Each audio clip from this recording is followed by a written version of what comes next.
Hi everyone. So this is another poetry analysis, and so just to kind of recap what I said on the post, um, I really think that the more familiar we are with analyzing poetry, the easier it becomes, and more familiar it becomes, and less scary it becomes, and that makes it a lot easier for us to write poetry. And so I wanted to spend a little bit of time this week going over a poem called Buffalo Bill by E. Cummings to, help familiarize yourself with the type of poetry we're going to be looking at this week. All right. So this is not part of the poem, but it does help define the theme and some of the main ideas of the poem, I believe.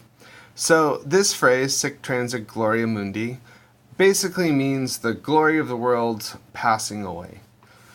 So when you think of this phrase, it's that sort of idea that you might say it when you're kind of at the end of an era and you see that era kind of closing in, fading away, dying, and the unknown kind of popping up.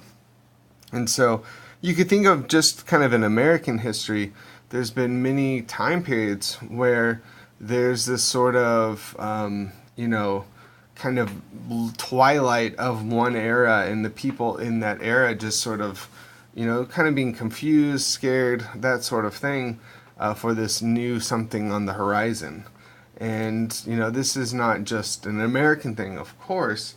In a lot of ways, I think this is a, human thing.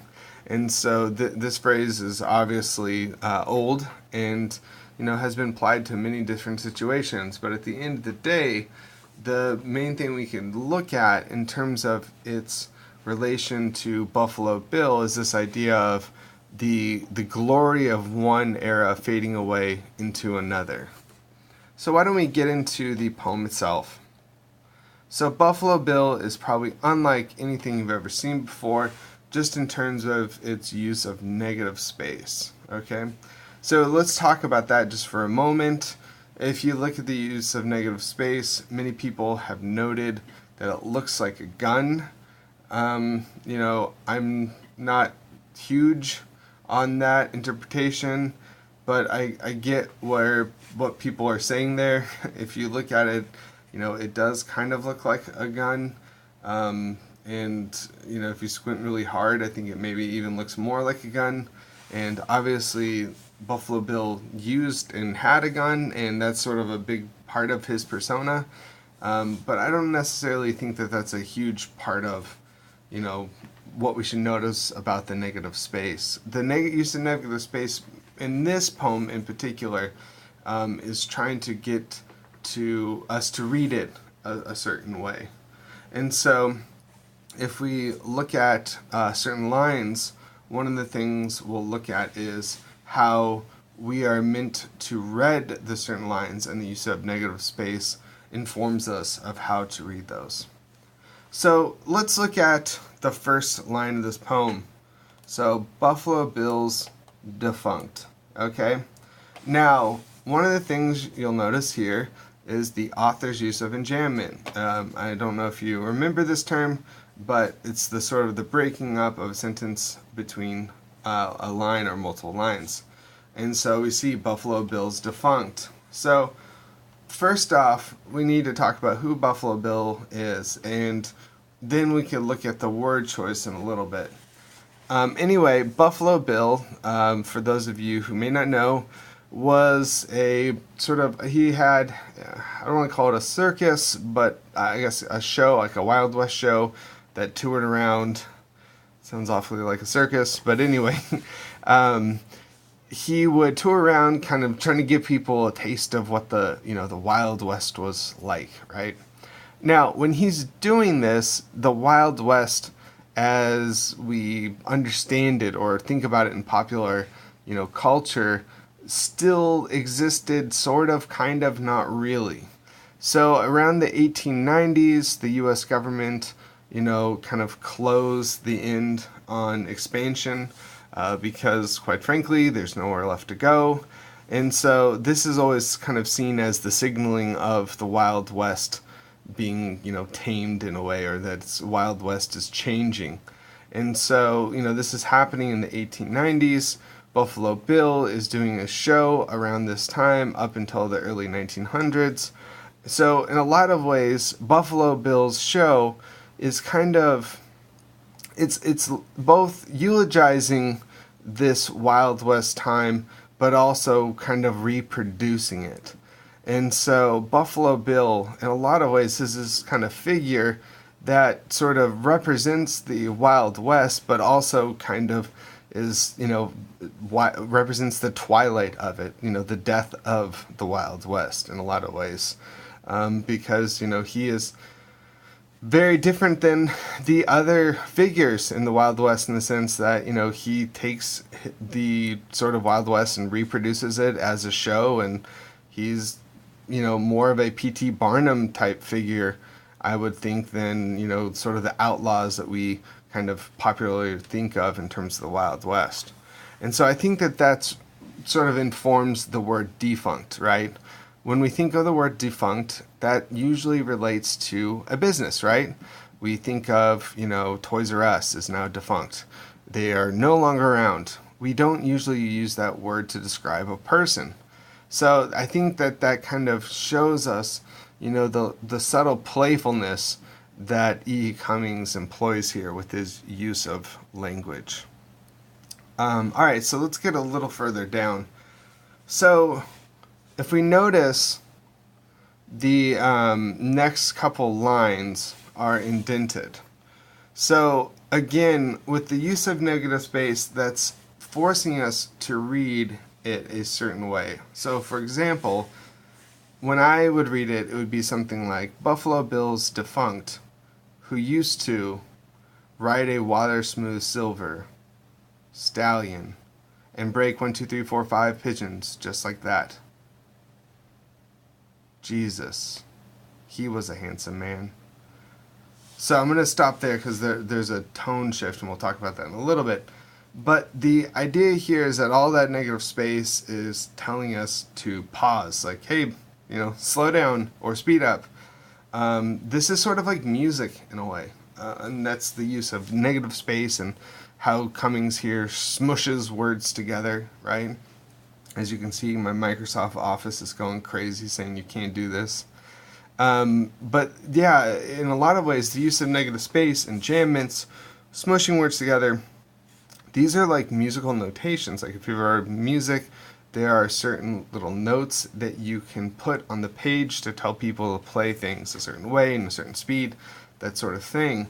The author here, Cummings, is telling us how to read this poem, right? Remember that when poetry, like when we look at poetry on a page, there's not necessarily a lot there to tell us how this should sound out loud, right? And so things like negative space or smushing things together or enjambments help us and force us to read things a certain way. That's why I think it's so important to read poetry out loud, by the way. Also, too, if you read hear the author reading it out loud, it's very similarly to the way I did it. Of course, I was able to replicate the author's reading 100%. That's being sarcastic, sorry. By the way, I'll link to that too, by the way, just in case you all want to read it. Anyway, so that's something to notice here about the use of negative space and enjambments and those words kind of clumped together. Now let's kind of break down the first part because, like I said, there's a big tonal shift. So when we see this stallion, right? Water smooth silver stallion. And so here, when we think of that, it's a male horse, right? Is that, are there any implications here, like, masculinity, that sort of thing? The idea of it being silver, I don't know, it kind of invokes the hi-ho silver imagery, but of course this was, way before that. But anyway, I think that the fact that it's a stallion, the symbol of masculinity, that's important to note. Now, the next part where Buffalo Bill is shooting these pigeons, you can imagine that in the performance that Buffalo Bill would kind of come out and do some sort of trick shot, right? You know, if you're going to go to a Wild West show, you're expecting to see some sort of trick shots. So here we see Buffalo Bill shooting pigeons left and right, 5 at a time, just like that.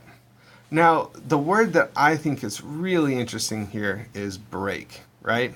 So, when you shoot a pigeon, I don't think you use the word break to describe what is happening to that pigeon, right?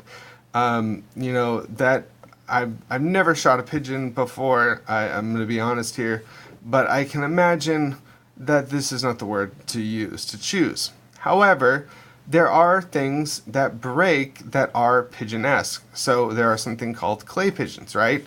So a clay pigeon or a clay, I think that's the technical name for it. If I'm wrong here, please just correct me. But anyway, there are these clay discs that you can kind of shoot up in the air to break, right? To use to practice shooting.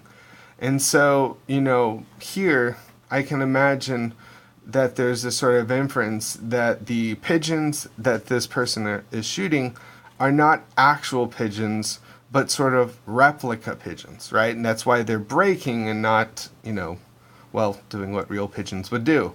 So the fact that the author uses break to describe kind of makes me feel as if that these pigeons are clay or some other sort of substance and not really real pigeons. The reason I think that this is significant is it's sort of representative of who Buffalo Bill is. Buffalo Bill is this sort of practice cowboy in a lot of ways.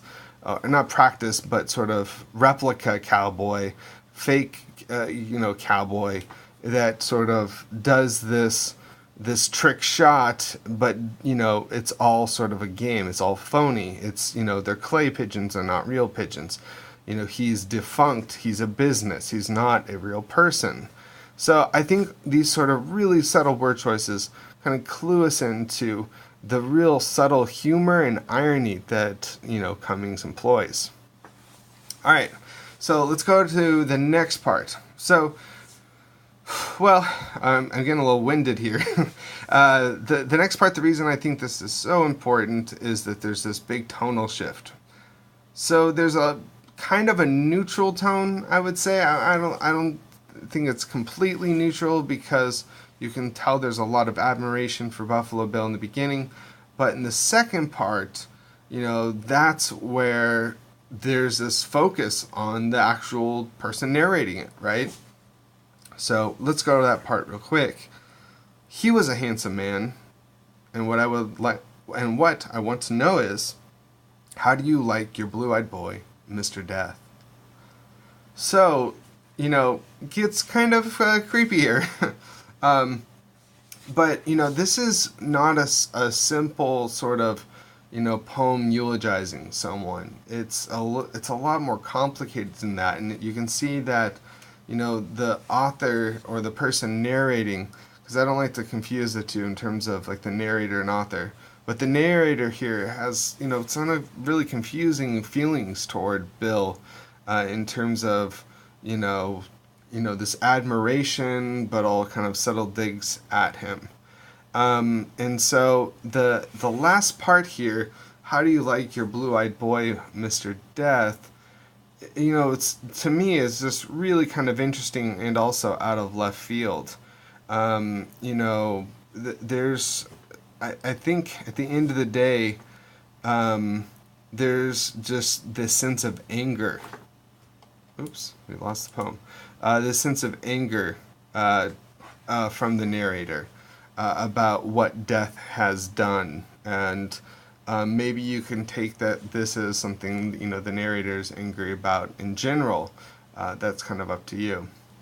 But in terms of this part, I think that there's just the sense of, blue-eyed boy, Mr. Death, kind of the confusing of he was a man, then he's a boy. This just sort of this anger over losing someone this important to you. All right, so I know I'm running really late here, but I will post some other resources on this poem, see what other people have said about it, so you can see if people agree or disagree with me. But at the end of the day, I think that when you look at a poem like this one, it's just important to kind of go with your feelings on it. And like I said, the ending of it makes me feel that there's this lamenting, this anger, this confusion, this, back and forth of not knowing how to feel about this person, about this death. And so that's the overall, theme or message maybe. And of course how this relates to the time period as well, like that fear and confusion.